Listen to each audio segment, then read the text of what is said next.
Welcome to Family Videos. I'm your host Abdul Faruqi, practice pharmacist here in the UK. Today's short video clip is about evidence-based practice. So as pharmacists in community, you come across a lot of prescriptions and we have to take a clinical approach from prescription. You're not only an accuracy checker but also a clinical pharmacist. So we intervene when we see there's a clinical need for it, and this is what I'm going to share with you today. So I've done 3 interventions in a short shift, a late night shift I would rather say, and I want you to have a look at the first intervention. So have a quick look at the prescription photo now.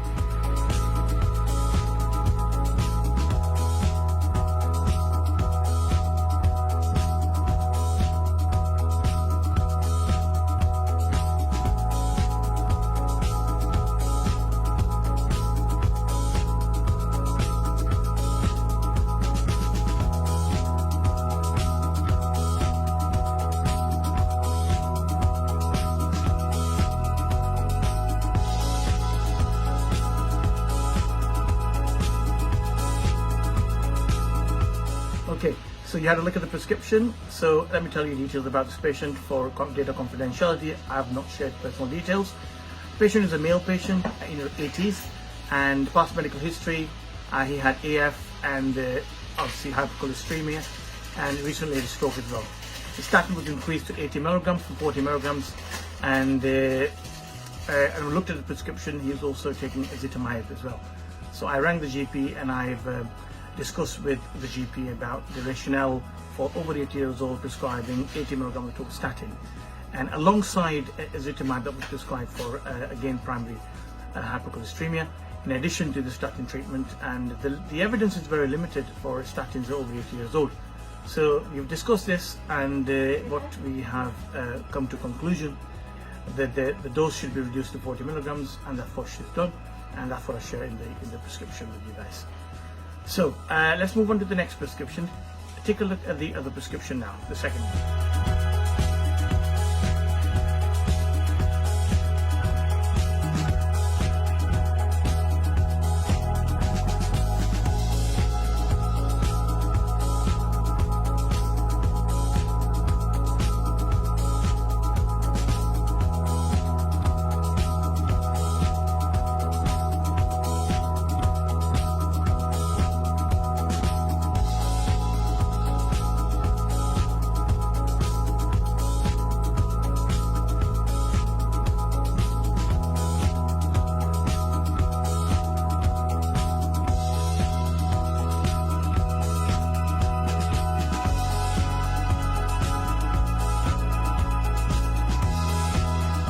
Second prescription, you see Clenil and Foster 100/6 is prescribed together. Foster is a combination drug of baclometasone inhaler and also formoterol, so combined. So when I checked it, I realized that baclometasone is a steroid given in 2 different formulations, and obviously looking at the patient's site, you see the patient taking 2 steroid inhalers. So I spoke to the GP. I said, why don't you increase the dose of Foster rather than having Clenil and Foster on a lower dose? So she agreed. She said it makes sense, and to increase the dose and send a prescription for Foster, a dry powder inhaler.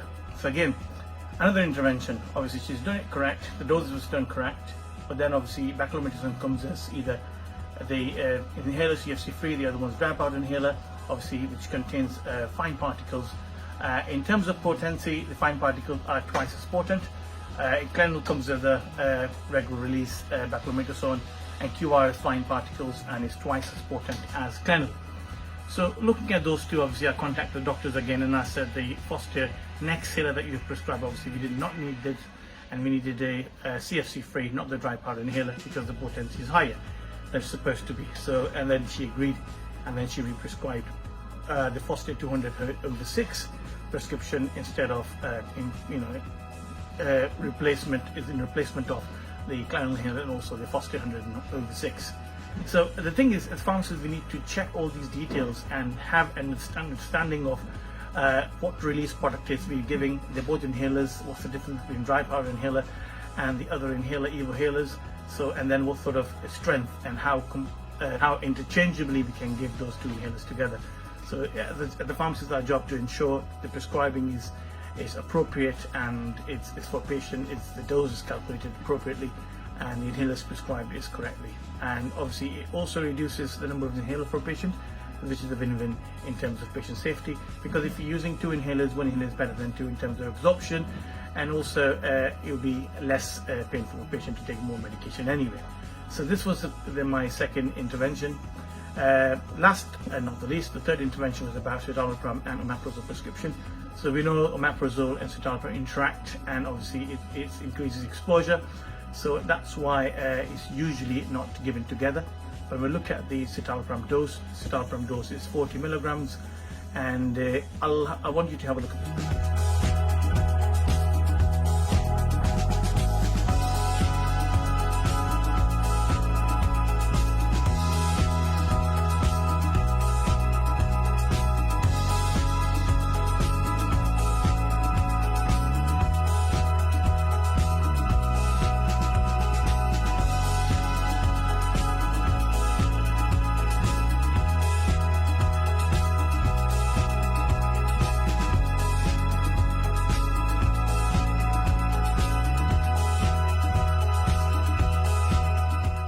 Citalopram dose 40 milligram given together with omeprazole.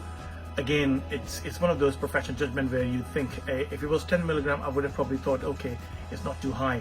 But then obviously looking at citalopram dose, because it also causes QT interval prolongation, and that's why I spoke to the GP and I said, look, lansoprazole doesn't cause any interaction with citalopram, so it's best just to switch to lansoprazole. And the GP agreed. They said, why not? And that's why this prescription was changed from omeprazole to lansoprazole. So these were the only 3 interventions that I've done today, and I thought to share with you guys. I hope you enjoy the learning. If you have any questions, feel free to leave comments, and any questions are always welcome. Thank you very much for watching this video, and I will see you in the next video.